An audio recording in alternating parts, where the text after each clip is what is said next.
To control algae in a fish tank, several methods can be employed.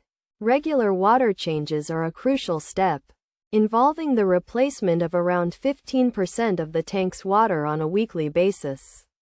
This process helps to remove or reduce the accumulation of nutrients, such as nitrate, that can contribute to rapid algae growth. Another factor to consider is the level of lighting the tank is exposed to. Excessive lighting can lead to swift algae growth, so it is essential to assess the tank's placement and adjust it if necessary. If the tank is situated in an area that receives direct sunlight, relocating it to a spot with less sunlight can be beneficial. Additionally, the use of artificial lighting, including the tank's own lights and surrounding room lights, should be limited to no more than 10 hours per day. Utilizing a timer on the lighting can help regulate this.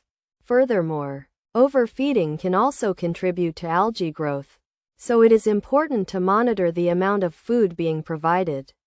If the fish do not consume freshly dropped food within 3 to 5 minutes, it may be necessary to adjust the feeding schedule to prevent excess nutrients from accumulating in the tank.